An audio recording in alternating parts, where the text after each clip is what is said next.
I'm Julia Sondu, showing you where development is happening. Please come and join us. Israel's Netanyahu says any ICC arrest warrants would be scandal on historic scale. Prime Minister Benjamin Netanyahu said that if the International Criminal Court issues arrest warrants for government officials on charges related to the conduct of Israel's war against Hamas, it would be a scandal on a historic scale. Israeli officials have expressed concern in recent days that the ICC is preparing warrants for senior government officials in what would be the most serious international legal action taken against Israel since the Gaza war erupted in October.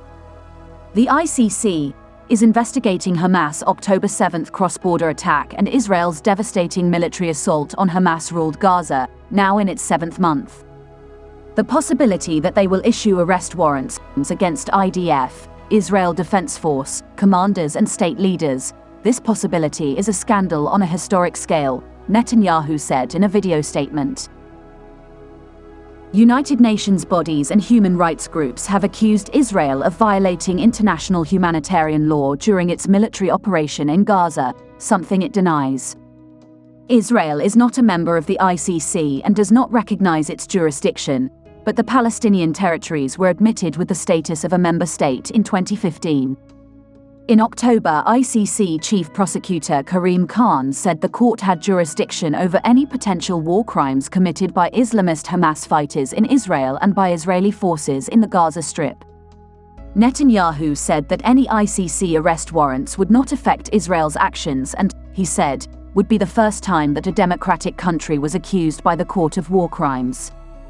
I want to make one thing clear: no decision, neither in The Hague nor anywhere else, will harm our determination to achieve all the goals of the war, the release of all our hostages, a complete victory over Hamas and a promise that Gaza will no longer pose a threat to Israel, he said. Prosecutors from the International Criminal Court have interviewed staff from Gaza's 2 biggest hospitals, sources told Reuters, the first confirmation that ICC investigators were speaking to medics about possible crimes in Gaza. One of the sources said that events surrounding the hospitals could become part of the investigation by the ICC. What will happen if the ICC charges Netanyahu with war crimes? The Israeli Prime Minister has good reason to worry, and the defenses he has offered so far are unlikely to help him. The Israeli government believes that the International Court, ICC, in The Hague is about to file war crimes charges against Benjamin Netanyahu and other senior Israeli officials. We can't know for sure. The ICC has kept its plans close to the vest, but the Israeli Prime Minister has good reason to worry, and the defenses he has offered so far are unlikely to help him. The ICC Chief Prosecutor Karim Khan's most likely target is Netanyahu's starvation strategy for Palestinian civilians in Gaza.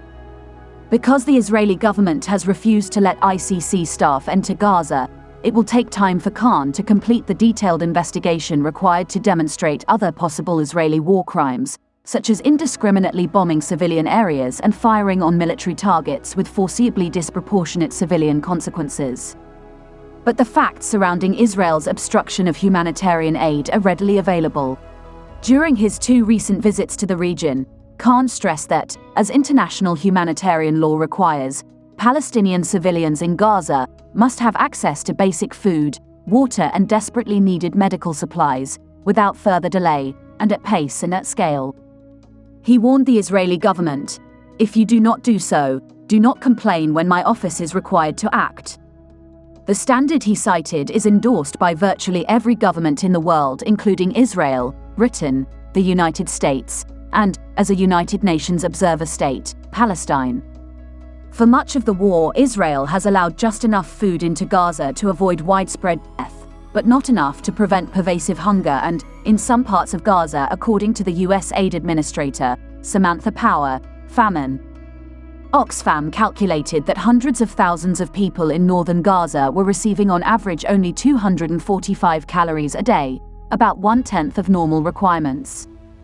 Israeli authorities have been blaming anyone but themselves for this deprivation, but the evidence points primarily to Netanyahu's government.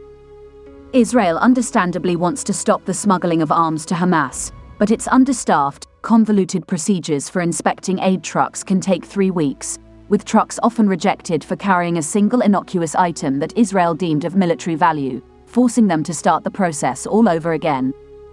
Items rejected include anesthetics, cardiac catheters, chemical water quality testing kits, crutches, maternity kits, oxygen cylinders, surgical tools, ultrasound equipment, wheelchairs and X-ray machines. When the UN Secretary-General, Antonio Guterres, visited the Egyptian side of the Gaza border in March, he saw long lines of blocked relief trucks waiting to be let into Gaza. Israel has allowed much publicized airdrops and sea delivery of food, but they provide only a tiny fraction of what land transport could deliver. It is thus not surprising that Khan reportedly will initially charge Netanyahu, as well as the defense minister, Yoav Gallant, and Israel Defense Forces Chief of Staff, Lieutenant General Herzi Halevi, for having deliberately starved Palestinians in Gaza. Just as Khan initially charged Vladimir Putin and his Children's Rights Commissioner with abducting Ukrainian children, and only later began to address Russia's factually more complicated bombing campaign starting with attacks on electrical infrastructure, so is Khan likely to start with the straightforward charges in Gaza before moving on to more complex ones. Khan will undoubtedly also charge senior Hamas officials in the military chain of command, as he should. The abduction of Israeli civilians on the 7th of October are clear war crimes. But a basic premise of international humanitarian law is that war crimes by one side never justify war crimes by the other. The duty to comply is absolute, not reciprocal. Netanyahu has already begun to offer his defense. In a post on Twitter, X, he said, Israel will never accept any attempt by the ICC to undermine its inherent right of self-defense. The Israeli government undoubtedly will argue that because it never joined the ICC, Israeli officials shouldn't be prosecuted by it. But the Rome Statute creating the ICC gives it jurisdiction not only over the nationals of governments that have joined the court, but also over crimes committed on the territories of its members. That makes sense because addressing crimes on a country's territory is a key attribute of sovereignty. Palestine has joined the court and granted it jurisdiction over crimes in its occupied territory, the West Bank, East Jerusalem and Gaza. Can war crime charges make any difference? The Israeli government is not about to surrender Netanyahu or his deputies for trial. But their travel would suddenly be limited. Although the US never joined the court, European governments have, meaning that suddenly Europe and much of the rest of the world would be out of bounds for those charged without risking arrest. It would also make it more difficult for Washington and London to pretend that their ongoing arming of the Israeli military is not contributing to war crimes. In addition, an initial round of charges would be an implicit threat of more. As Netanyahu contemplates a potential invasion of Gaza's southernmost city of Rafah despite 1.4 million Palestinians sheltering there. This is the end of our program today. See you on Intervlog same time tomorrow. Thanks for watching. Please like and subscribe to my channel and press the bell icon to get new video updates. Thank you for watching Intervlog.